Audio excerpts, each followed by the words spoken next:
She was one of the most powerful women who ever lived. Kings wanted to marry her. Princes sent gifts. Whole countries waited for her answer.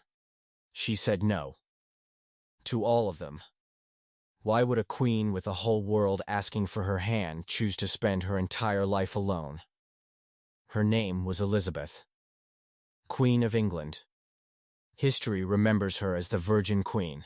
By the end of this story, you will understand exactly why Elizabeth never married, and you will understand how that one choice made by one woman changed the future of an entire country. But to understand that choice, we have to go back to the moment she was born. Because her story does not start with power, it starts with danger. Elizabeth was born on September 7th, 1533, in Greenwich, England. Her father was King Henry VIII. Her mother was Anne Boleyn, his second wife. Henry wanted a son. He got a daughter instead. He was disappointed. But no one, not even the king, could imagine what would happen next. Throne, the special chair where a king or queen sits to rule a country. Elizabeth was born into a family that fought hard for the throne. Just 3 years later, everything changed. Henry accused Anne Boleyn, Elizabeth's own mother, of crimes she did not commit.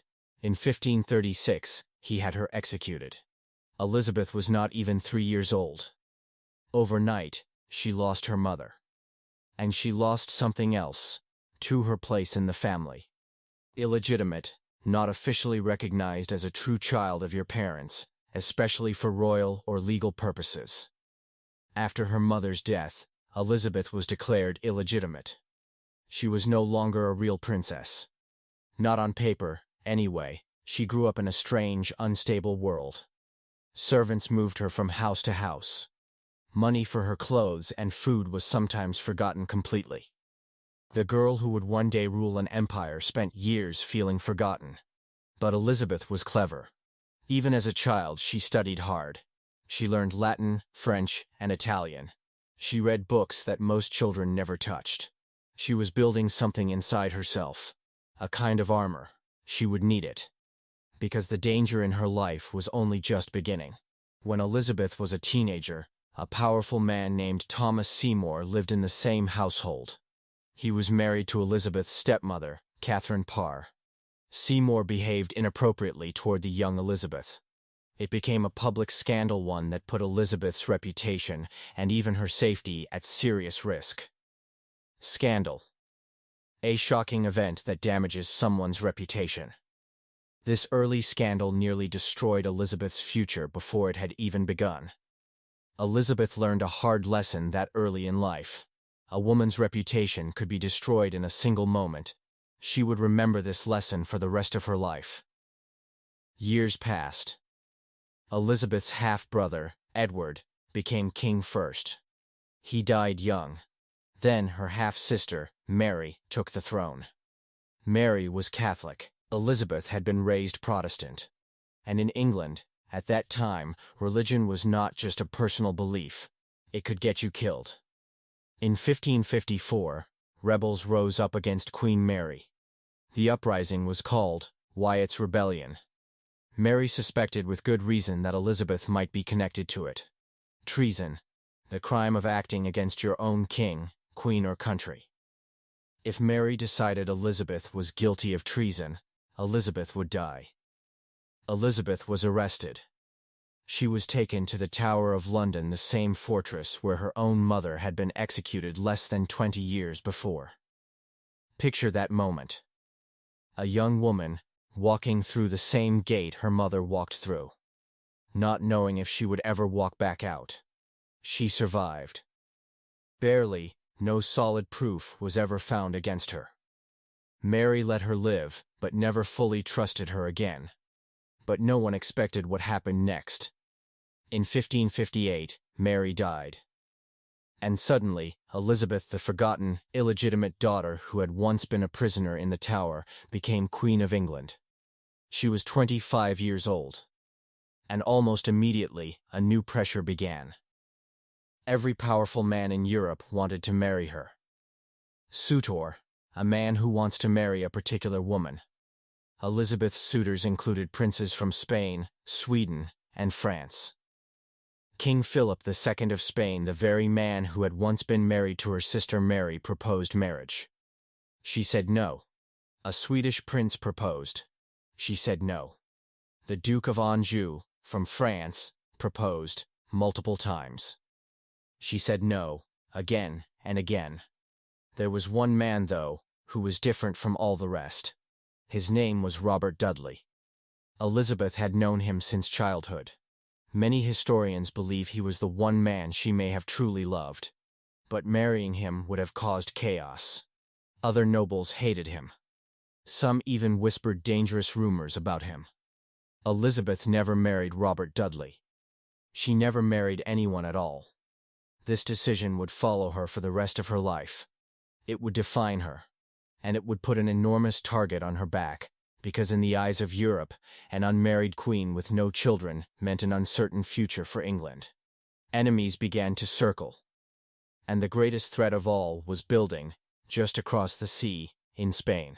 By 1588, King Philip of Spain had run out of patience. Elizabeth had refused his marriage proposal decades earlier. She had supported Protestant rebels fighting against Spain. She had allowed English ships to attack Spanish treasure fleets. Philip decided it was time for war. He built an enormous fleet of ships. History would call it the Spanish Armada. Over 130 ships. Thousands of soldiers. Its goal was simple: invade England, remove Elizabeth, end her reign completely. England's own navy was smaller, weaker, on paper. Many advisors feared the worst. Elizabeth did something almost no monarch of her time would dare to do. She rode out to her troops herself. At Tilbury, in front of thousands of soldiers preparing for war, she stood before them. No fear in her voice. She told her soldiers she knew she had the body of a weak and feeble woman, but she said she also had the heart and stomach of a king, and of a king of England too, her soldiers roared. Then, the weather itself seemed to join England's side. Violent storms scattered the Spanish ships. English forces attacked with fire ships, sending panic through the Armada. Spain's great fleet was destroyed. Not fully by battle, partly by storm, partly by fear, partly by the courage of one queen who refused to run. England had survived its greatest threat, and the woman who had once been a frightened prisoner in the Tower of London had just saved her entire country. So now we return to the question from the very beginning. Why did Elizabeth never marry? The answer is not simple, but it is powerful. Elizabeth had watched her father marry 6 times with disastrous results. She had watched her mother executed by that same father. She had watched her sister Mary marry Philip of Spain, only to be pulled into wars and political disaster that were not even England's own. Alliance, an agreement between countries or people to support each other. Every marriage proposal Elizabeth received was really a political alliance in disguise.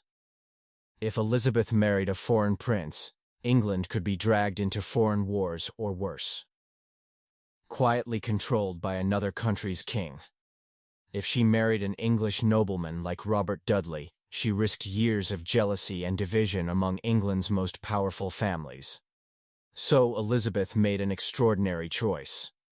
She decided to marry no one at all. Instead, she declared that she was already married to England itself. She built an entire public image around this idea. Painters showed her wearing pearls, symbols of purity. Poets and writers called her Gloriana, a queen almost like a goddess.